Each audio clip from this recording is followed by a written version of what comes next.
दोस्तों, समय समय पर मुंबई के 93 ब्लास्ट का जिन बोतल से बाहर आ ही जाता है और जब जब 93 ब्लास्ट की बात चलती है तब तब द मोस्ट इनोसेंट और हम्बल एक्टर संजय दत्त का नाम भी चर्चा में आना तय है। संजय दत्त का कहीं जिक्र आता है तो लोग इसे डाउन टू अर्थ बताते हैं, हम्बल और इनोसेंट एक्टर बताते हैं। लेकिन संजय दत्त क्या है, ये बॉलीवुड के लोगों को पता है या मुंबई में रहने वाले उस इंसान को पता होगा जो बॉलीवुड में अंदर तक की जानकारी रखता है। अभी हाल ही में एनआईए ने अंडरवर्ल्ड की 20 जगहों पर रेड डाली जो काफी चर्चा में है। चर्चा में इसीलिए है कि इस रेड में एनआईए ने समीर हिंगोरा के घर पर भी रेड डाली है।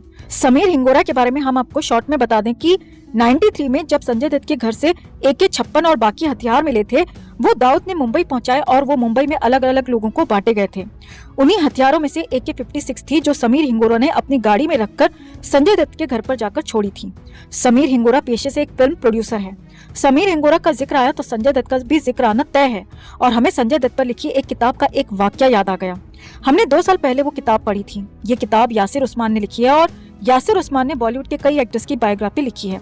बुक का नाम है the crazy untold story of Bollywood boy Sanjay Dutt. इस बुक में 93 ब्लास्ट के बाद संजय और सुनील दत्त के इमोशंस के बारे में लिखा है।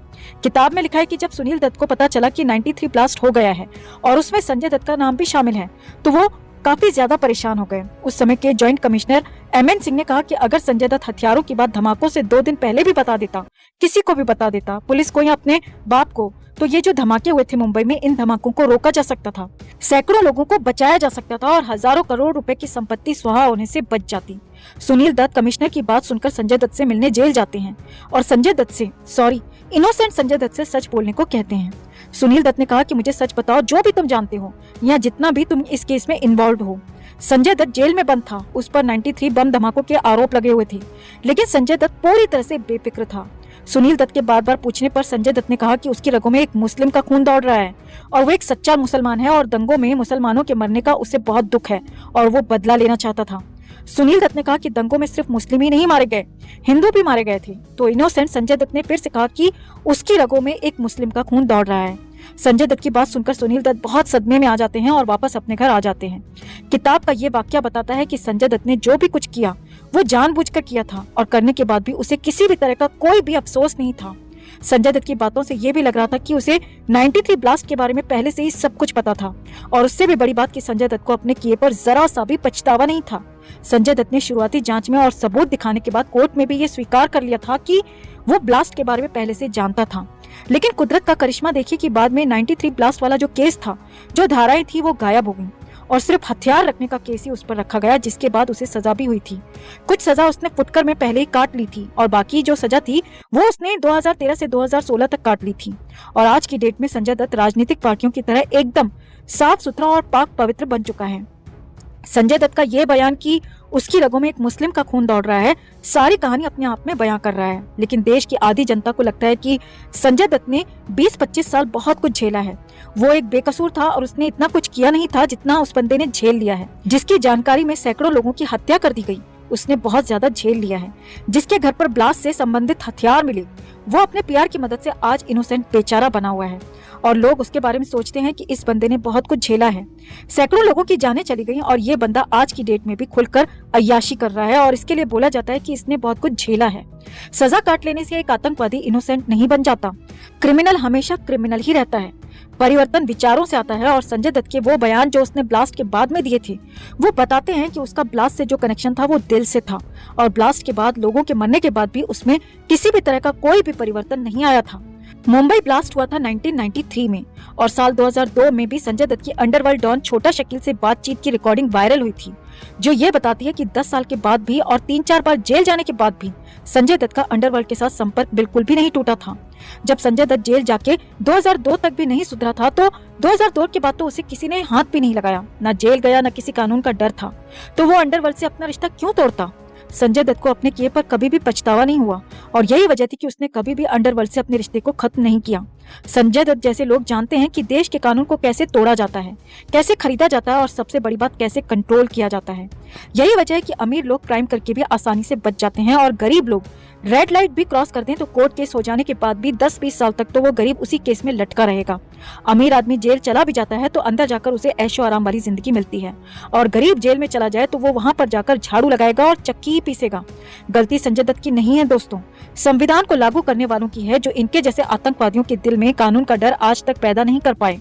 अगर आप हमारे विचारों से सहमत हैं तो खबर को लाइक और शेयर कर अपना प्यार और सपोर्ट जरूर दिखाएं। कमेंट में आप भी अपनी बात अपनी राय जरूर रखें। चैनल को सब्सक्राइब कर चैनल के साथ जुड़कर हमारी आवाज। दोस्तों, हमने हाल ही में एक वीडियो बनाई थी जिसमें हमने माधुरी दीक्षित के बारे में बताया था कि कैसे वो 1990 के दशक में दुबई जाती थी और दाऊद की पार्टी में मुजरा करती थी। माधुरी आज 54 साल से ज्यादा की हो चुकी है, उसका एक परिवार है और सबसे बड़ी बात कि वो आज इज्जतदार औरतों में गिनी जाती है। लेकिन अपनी जवानी के दिनों में माधुरी ने अपनी खूबसूरती का जमकर फायदा उठाया था।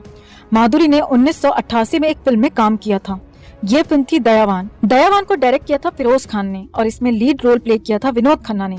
दयावान में सिर्फ एक गाने के लिए माधुरी दीक्षित ने 1988 में 1 करोड़ रुपए की डिमांड की थी और वो 1 करोड़ उसे मिले भी थे। दरअसल दयावान में एक गाना था, आज फिर तुम पे प्यार आया है, और इस गाने में माधुरी ने काफी ज्यादा बोल्ड सीन्स दिए थे। साथ ही इस गाने में माधुरी और विनोद खन्ना का किसिंग सीन था जो काफी लंबा चला था। जब फिरोज खान ने बताया कि वो एक गाने में इंटीमेट सीन्स और किसिंग सीन्स भी डालना चाहता है तो माधुरी ने साफ मना कर दिया। माधुरी ने कहा कि उसका करियर अभी शुरू ही हुआ है और अगर वो इस तरह के सीन्स देगी या इस तरह के किसिंग सीन्स देगी तो उसे आगे भी इसी तरह के रोल मिलने लगेंगे। इसके साथ ही माधुरी ने कहा कि वो एक इज्जतदार परिवार से ताल्लुक रखती है तो ऐसे सीन्स से उसके परिवार की बेइज्जती होगी और उसका परिवार उसके लिए गलत सोच रखेगा। फिरोज खान अपने समय में बहुत ही जिद्दी कलाकार माने जाते थे और वो जो चाहते थे वो हमेशा करके ही दम लेते थे। इसके बाद फिरोज खान ने पूरी फिल्म की शूटिंग की और सबसे लास्ट में गाने को शूट किया। फिरोज खान ने माधुरी से कहा कि वो इस गाने के लिए माधुरी को 1 करोड़ रुपए देगा, लेकिन गाने में उसे विनोद खन्ना के साथ किसिंग सीन के साथ साथ इंटीमेट सीन्स भी देने होंगे। फिरोज खान ने कहा कोई जबरदस्ती नहीं है, आराम से सोचकर जवाब दे देना। लेकिन माधुरी दीक्षित ने इस ऑफर को स्वीकार करने में जरा भी देर नहीं लगाई। वो माधुरी जो 1 करोड़ मिलने से पहले अपने करियर की दुहाई दे रही थी, अपने इज्जतदार परिवार की बीन बजा रही थी, 1 करोड़ मिलने पर वो बी ग्रेड एक्ट्रेस की तरह इंटीमेट सीन देने में भी पीछे नहीं रही। यानी माधुरी के लिए अश्लील सीन देना या किसिंग सीन देना कोई बड़ी बात नहीं थी, लेकिन उसे उसकी मुंह मांगी कीमत चाहिए थी।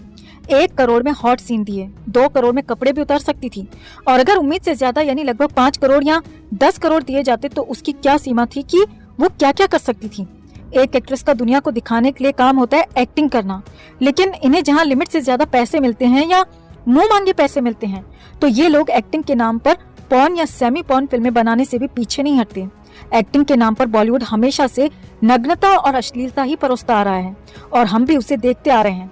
सॉफ्ट पॉर्न से ही बॉलीवुड की फिल्में चलती हैं और इसी से ये लोग पैसे कमाते आ रहे हैं। कभी स्टोरी के नाम पर, कभी रोल की जरूरत के हिसाब से ये हमें सॉफ्ट पॉर्न परोसते आ रहे हैं और यही वजह है कि बॉलीवुड में एक्ट्रेस अपनी जवानी में हर तरह से पैसे कमाती है। 15-20 साल दौलत कमा के एक अमीर मुर्गा पकड़ के सेटल हो जाती है और बन जाती है इज्जतदार सीनियर एक्ट्रेस। माधुरी पर हुए इस खुलासे पर आप क्या कहना चाहेंगे? कमेंट में आप भी अपनी बात अपनी राय जरूर रखें। वीडियो को लाइक और शेयर कर अपना प्यार और सपोर्ट भी जरूर दिखाएं। चैनल को सब्सक्राइब कर हमारे साथ जुड़कर हमारी आवाज